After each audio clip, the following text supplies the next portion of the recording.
Comme disait l'autre que j'ai entendu dernièrement dans un commentaire dire, le problème de Pastef, c'est Ousmane Sonko. Le problème de Diomaye, c'est Ousmane Sonko. Le problème de ces gens qui nous dirigent aujourd'hui, c'est donc Macky Sall. Et c'est cela qui nous amène à traiter de ce sujet. Macky traduit devant la haute cour de justice pour haute trahison. Macky Sall, devant la haute cour de justice, telle est la nouvelle qui court depuis à travers les réseaux sociaux depuis cet après-midi. 15 avril 2025, donc. Il vient de nous tomber dessus que le pouvoir a décidé de poursuivre Macky Sall devant la haute cour de justice. Je dis bien le pouvoir parce que c'est quelqu'un de leur rang qui est à l'origine de cela. Faut-il en rire ou faut-il en pleurer? Certains en riront parce qu'ils croient que ça leur fait réaliser quelque chose qu'ils attendent de pouvoir faire depuis très longtemps. Certains seront étonnés par cette information, mais à mon avis, personne n'en pleurera, même pas ses partisans. Je veux parler des partisans du président Macky Sall, de ceux-là qui suivent sa trajectoire donc depuis qu'il est là. Tout ce qu'on peut dire, c'est que ils y sont arrivés enfin, après avoir fait 1000 détours. Ils y sont arrivés et cela n'a pas surpris les esprits avisés, ceux qui les suivent, c'est-à-dire depuis la naissance de Pastef en particulier. Oui, ils y sont arrivés. On peut le dire parce que depuis très longtemps, ils jonglent dans toutes les directions avec des discours allant dans ce sens. Il est responsable de ceci et de cela. C'est un traître, c'est un voleur, on va le poursuivre. Comme ça, le peuple sera content. En effet, ceux qui les suivent depuis très longtemps savent que dès le départ, pour se faire connaître et donc exister en tant qu'opposants, leur stratégie n'a pas été autre chose que de cibler le président Macky Sall en l'accusant pour le compromettre, pour tacher son image, pour le salir donc, en disant de lui qu'il est incompétent et c'est un voleur, en disant la même chose de sa famille, de ses amis, de ses collaborateurs, en parlant de dynastie Faye Sall et en parlant d'autres choses allant dans ce sens. Attaque et sa gestion donc, parler de ses collaborateurs et dire qu'ils sont responsables de la misère du peuple sénégalais. C'est cela qu'ils ont fait quand ils étaient dans l'opposition, avec comme chef d'orchestre l'actuel Premier ministre Ousmane Sonko, qui a inventé toutes sortes d'histoires, qui a accusé Au-delà du président Macky Sall, Mamour Diallo, qui a inventé, brodé toute une histoire autour d'une affaire de 94 milliards, qui en a dit alors, qui en a beaucoup dit, rien que dans le but de créer des histoires pour se faire connaître, de se mettre en devant-scène comme étant un opposant farouche qui ne pardonne rien au pouvoir en place. Ils ont joué sur ces cordes pendant longtemps, pendant 10 ans.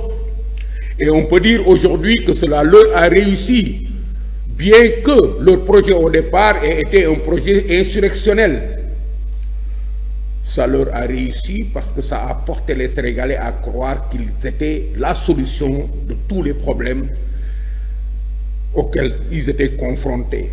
Ils étaient confrontés, ce peuple. Mais voilà qu'arrivés au pouvoir, on les voit qui poursuivent de l'attaquer pour justifier leur incapacité à conduire les affaires du pays. Effectivement, c'est ce qui s'est passé. On s'acharne sur quelqu'un, on l'attaque, on le traite de tous les noms de diable et on arrive au pouvoir pour ne pas arrêter de l'attaquer. Parce que simplement, on est incapable de conduire les affaires de son propre pays.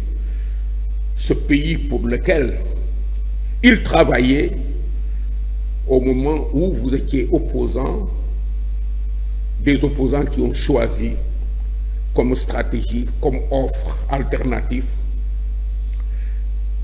ce que vous avez eu à faire. Demandez au peuple de vous élire et lui proposer comme offre le rêve.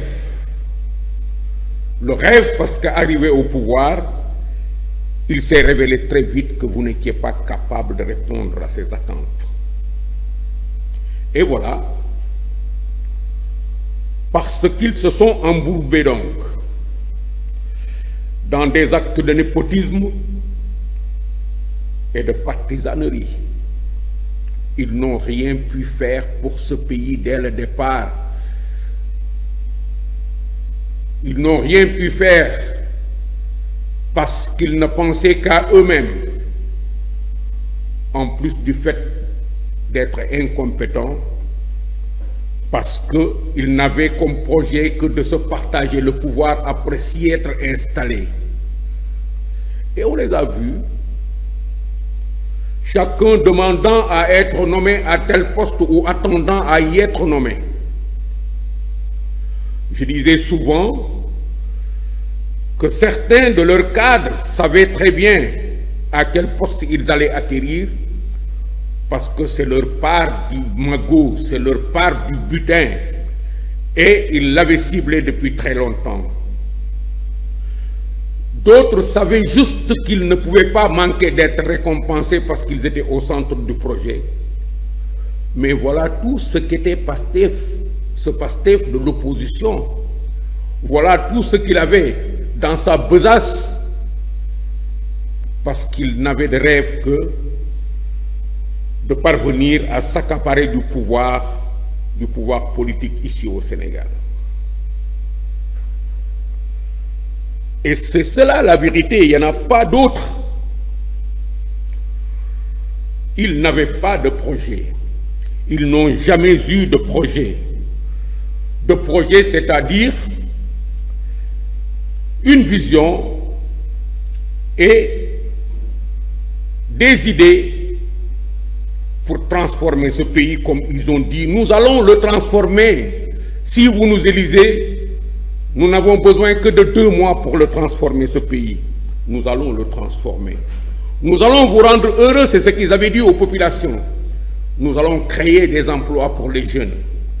Nous allons réduire les coûts de la vie. Nous allons distribuer de l'argent à ceux-là même qui n'arriveront pas à trouver des emplois parce que notre pays est riche. Notre pays est riche.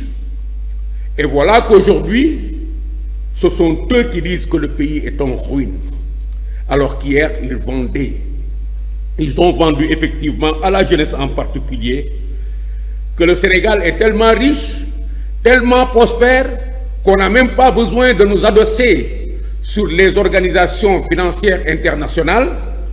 Nous n'avions pas besoin d'emprunter quoi que ce soit à qui que ce soit. Ils n'ont pas hésité à le dire.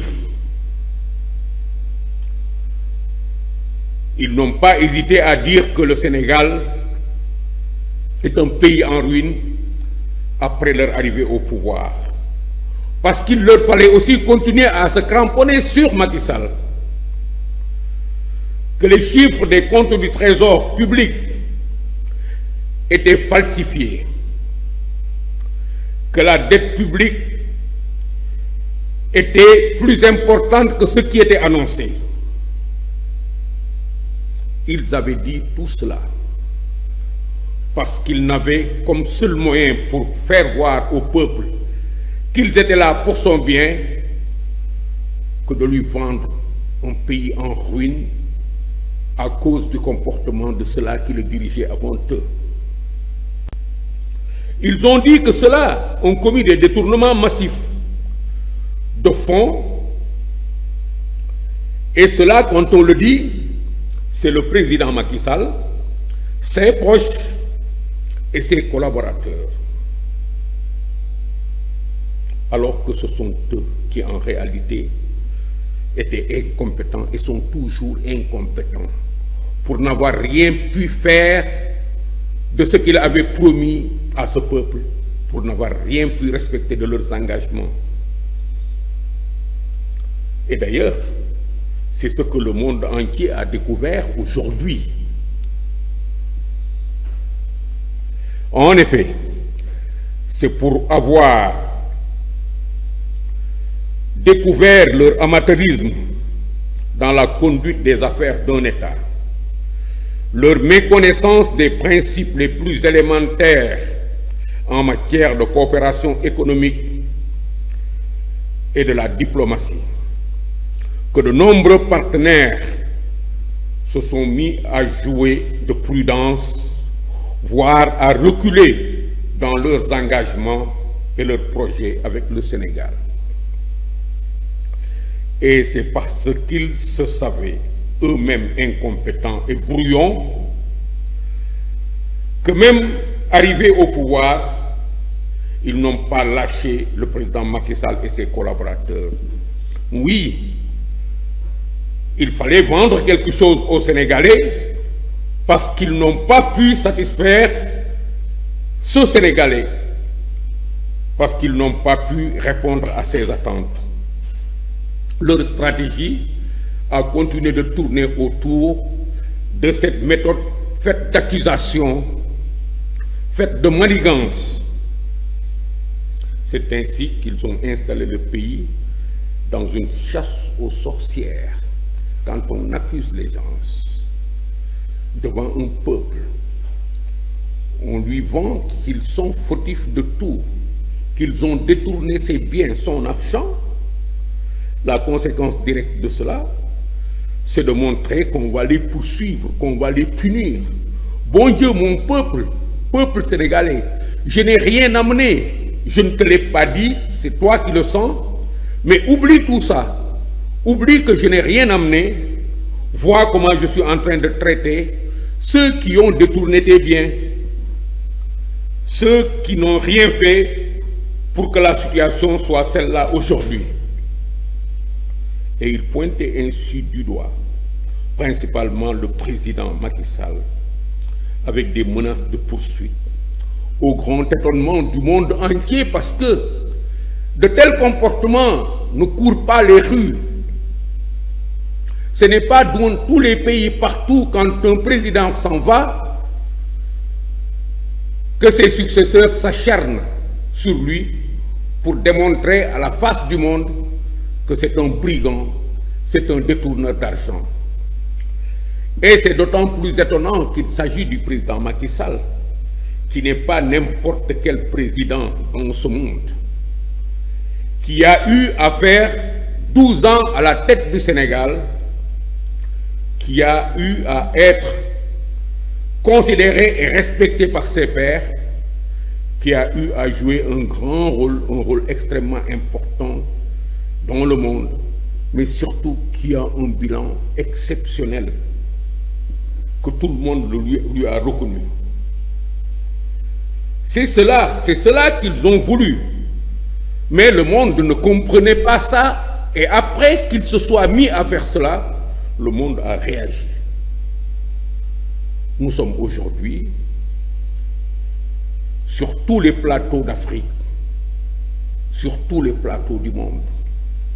Il ne passe pas un jour sans qu'un article ne paraisse sur la situation alarmante du Sénégal d'aujourd'hui, et les gens ailleurs de se l'expliquer avec ce qu'ils ont entre les mains. Écoutez ce commentaire qui témoigne de la perception que les autres ont du Sénégal, ce Sénégal qui est en train de reculer, ce Sénégal qui a un problème que les autres savent dire, bien qu'il ne soit pas au Sénégal, bien qu'il ne soit pas sénégalais. Régis, je te demande de me passer cette vidéo qui témoigne de ce qu'on est en train de dire. Et de certains slogans, oui, et d'une envie de dénigrer l'ancien régime et principalement l'ancien président. Ce qu'on constate, c'est que les actuels tenants du pouvoir n'ont pas l'élégance d'Abdou Diouf, ils n'ont pas eu l'intelligence d'Abdoulaye Wade, encore moins le génie de Macky Sall. Est-ce quand on parle d'un programme de... Et de certains slogans, oui, et d'une envie de dénigrer l'ancien régime et principalement l'ancien président. Ce qu'on constate, c'est que les actuels tenants du pouvoir n'ont pas l'élégance d'Abdou Diouf, ils n'ont pas eu l'intelligence d'Abdoulaye Wade, encore moins le génie de Macky Sall. Est-ce quand on parle d'un programme... C'est pas nous qui le disons. L'élégance d'Abdou Diouf, l'intelligence d'Abdoulaye Wade, le génie de Macky Sall. C'est tout le monde qui voit la situation comme ça. C'est le même point de vue qui circule sur tous les plateaux à travers le monde. Celui-là s'exprimait sur un plateau qui n'est pas un plateau du Sénégal. Et c'est ça la vérité.